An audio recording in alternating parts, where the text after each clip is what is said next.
I'm Jeremy Till, and this is Amplify.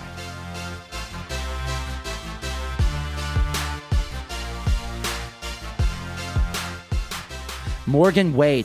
Guys, I can't tell you how awesome it is to have him on today. We got the X Games going on in Austin. This is just electrifying in the sense of what's possible with human potential, and Morgan is on the cusp of that. He does the big air with BMX, and he's won silver 2 years in a row. We're excited to see him compete this year and see what he does. It's awesome conversation with Morgan. I got to meet him 2 years ago. And just getting to know him as a person, he's all around world class. He's from Tyler, Texas. My friend Cooney Pena introduced me to him. And over the years, get to know him and his family, guys. Just grounded, just an awesome overall dude. And we're excited to hear him speak today. But guys, I got to tell you, the gold nugget at the end, you got to listen all the way to the end and just hear what he has as advice for BMX'ers coming into the space and how to really get grounded in this sport. So let's get at it. All right, guys, we're here with Morgan Wade and the man himself and his new little baby boy. And what's his name, Morgan? Cotter. Kotter, yeah. Awesome. So, guys, this is an awesome experience for us. Morgan is in town for the X Games here in Austin, Texas, and we invited him in. His wife, Natalie, is an avid barbell mover and shaker, so she had to get her WOD in, and Morgan's able to come in and get an interview, so we're super grateful for your time. Yeah, thanks for having me. Absolutely. So we're just going to dive into your story and just get a little bit of background about your experience with the X Games, but the sport of, I guess, big ramp, big vert. I don't know all the terminology, but you can fill us in and kind of like where you got started with this. Right. So basically, I mean, every kid, rides a bike growing up and builds a ramp in their yard out of a couple pieces of plywood and a block or whatever.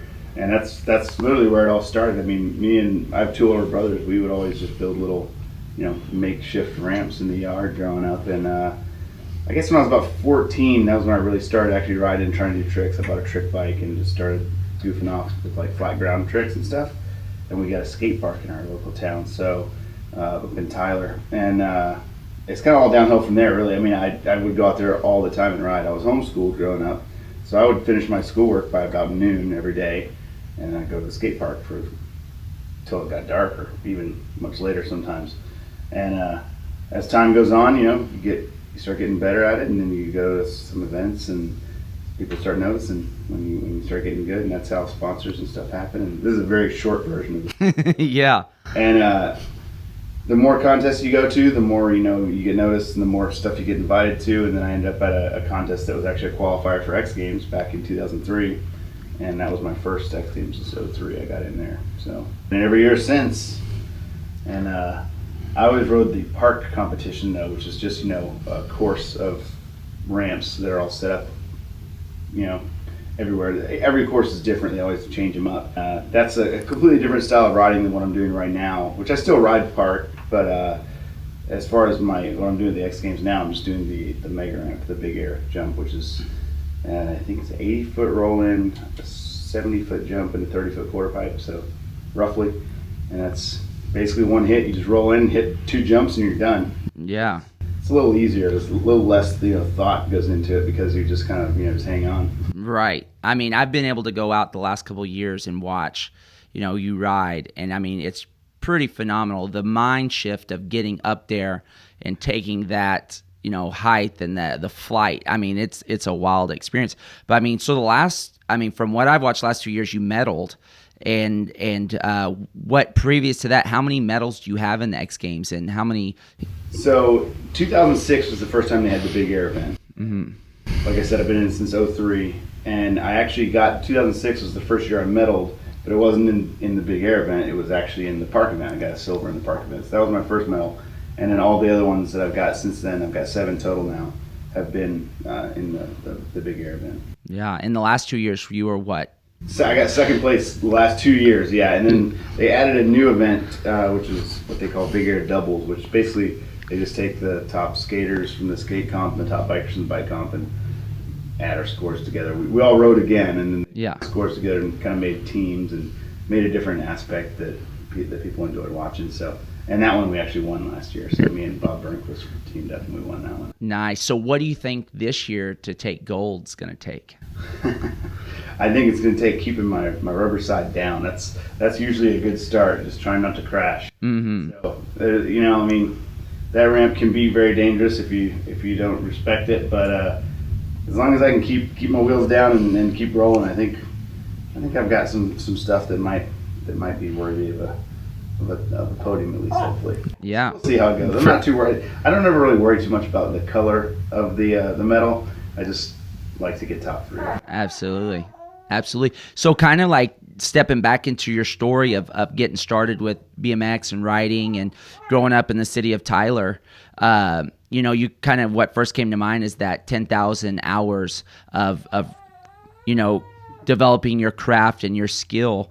So it sounds like you were just putting in hours upon hours of work. Lots. Yeah, I mean, it didn't feel like work, but look, right. Of course, that's what it was. You know, it's time on tools. Like, the more you do something, the better you get at it. And I don't even think I can count how many hours I put into riding a bike, and it's just because it's so much fun. You know? Yeah, and it's like second nature to you.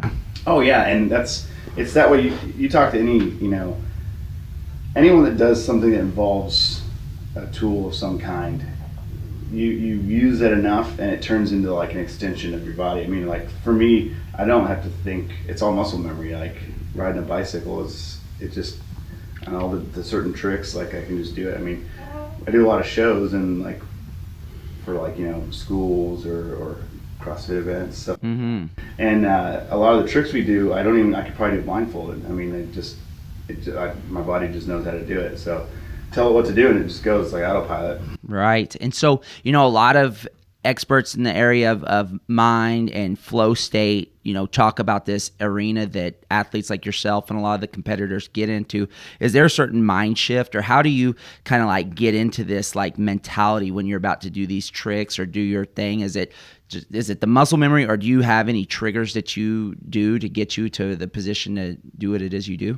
I think it's probably a combination of both. I mean, when you're at a big event, you definitely have to kind of psych yourself up a little bit you might be trying something new or something that is, you know, maybe not worked out in the past, or that you're just trying to, a different trick you're trying to stick, but you're definitely pushing the limits of your abilities. So that, you know, you have to get yourself in the right mindset for it.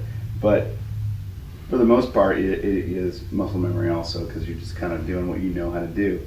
And I always, before every run, I always just pray that God's will be done. Like whenever I'm up there, usually you'll see me, and they're like, okay, go, and I'm always like, take a little pause, and I literally sit there and I'm like, all right, you know, your will be done, Lord. If you want me to land this trick, then I'll land it, and if not, then just pray you'll be glorified by it. And that's literally what goes through my head almost every single time I take a run in a big contest. That's awesome. So you always pull the worm out somewhere in the That's my go-to. That's the embarrassment trick. I mean, so if you act silly and goofy when you screw up, you're way less likely to feel like a doofus. So I just do the worm or some stupid dance move, and the crowd loves it, and it picks up. I actually made Sports Center Clip of the Week one time for doing the worm after I crashed. So who knew that you could crash in a contest and still get Clip of the Week on ESPN? That's awesome. Yeah, because I know, I mean, I think last year you might have had the Texas flag, or maybe you had the flag on. We're in Texas. I gotta, you know, play to my people, you know. I mean, the first year, this is the third year that's been, the X Games have been in Austin. And the first year we were at HEB, and one of my sponsors, Empire BMX, they bought us a gift card for HEB. They're like, okay, so you need to buy food and stuff while you're down here for X Games. So we were over there, we were getting some grub, we had some friends in, we rented a house, we were always hanging out. And we gotta get some food. I'm looking, we're in the checkout line, and I look, and there's a bunch of flags sitting there, little Texas flags, and I was like, $2, I think. I was like, I'm buying this, and I'm pinning it to my shirt tomorrow for the contest. And sure enough, best move I ever made right there. I mean, I literally safety pinned that thing to the back of my shirt, and there were, I think, 40,000 people at the bottom of the ramp at that event, and they all went nuts when they saw the Texas flag, and I was like, yeah, we're doing that again next year. Oh yeah. So the next year, I actually had one of my sponsors made me a shirt, and it was printed on, the Texas flag was printed on the back of it. So, and this year we're going to do something similar. That's so awesome. So tell me, who are all your sponsors? Oh gosh, put me on the spot. I always forget one when I try to just list them off out of the top of my head. So Hoffman Bikes, Maxxis Tires, Noveski Rifle Works. I think I'm the only action sports guy with a gun sponsorship, but Silencer Co., Prime Ammo. I actually have an ammunition sponsor too. It's pretty fun. I like to shoot if you couldn't tell. Ethica Underwear. Oh gosh, I gotta like look around. Multicam. I'm on Team Multicam. They're basically it's a camouflage pattern. They do a lot of stuff with the military, and most of it is like charity stuff. All the guys on the team for that, everything goes towards trying to raise money for military families that need help. What about your teeth? Did you have some in the previous years? So Dr. Jason Terez out of Tyler Oral Facial Surgery in Tyler, Texas. Yeah. He actually, I had my teeth all jacked up, and he was, one of my friends is good friends with him, and he asked him if he would help me out and fix my teeth, because I'd knocked my teeth out about 6 times. And I finally got tired of it. I was like, I'm not going to pay to get these fixed again. It's too expensive or whatever. I'm just going to look at Hillbilly. And he offered to fix it for me as you know, charity. Yeah. Because I was too lazy to spend the money to get it fixed again. And basically I said, hey, I'll run a sticker. So I put a sticker on my helmet, and he was like, this is awesome. So then now I'm sponsored by an oral facial surgeon. He's actually an amazing surgeon. Oh, that's awesome. Yeah. So it seems like for you, and hearing all your stories, and it's like fun is like a foundation of like all your experiences. Like you just have a good time. Yeah, for sure. That's the root of why I ride BMX in the first place, because it was fun, and somehow this fun time turned into a job. And here we are. Fast forward, what's it been, 19 years, and here we are. But yeah, fun is definitely. It's not always fun, but most of the time it's fun. Yeah, takes the edge off. Yeah, for sure. I don't have a 9 to 5. I don't have to sit inside, not enjoying what I'm doing for 90% of my week. No doubt. So tell me, like, kind of getting on that, not having a 9 to 5, like, what is a daily like routine or life look like for you? Well, it depends where I'm at. If I'm on a trip or something like that, then it's whatever the schedule is for that day. If we're gonna go ride somewhere, it's wake up, get food, go ride, do if we're going to a shop tour, we'll go to bike shops or skate shops or whatever, and then hang out with kids and whatnot. Or like the last few months I've been on the Nitro Circus tour, so it's literally every weekend. It's fly to a new city, go set up, get some practice in, put on a show, go back, sleep. And I mean, it's pretty much all we do is just kind of eat, sleep, ride, repeat. If I'm at home, I always tell people, like, yeah, when I'm at home, I'm on vacation, because they're always like, oh, do you have a spot to ride at home, all that stuff. I'm like, no, I usually don't ride when I'm back home, because that's my vacation time. Cotter degrees. Yeah. So when I'm at home, it's just family time. Family time. Yeah. That's great. And so on another note, I know you go to Iraq. You've been a few times to Iraq. You shot some big guns out there too, it looks like. Yeah, I know on your Instagram, some of your posts. But tell me about your when you go to Iraq and what you're doing out there. I'm involved with a group called the group's called Bikes Over Baghdad, and it initiated the first trip they ever went on was to Baghdad. And basically what it is a bunch of guys that ride bikes and some ramp builders. We have 2 of the best ramp builders in the world. I personally think that Nathan Wesley is the best ramp builder in the world, and he goes on the trips.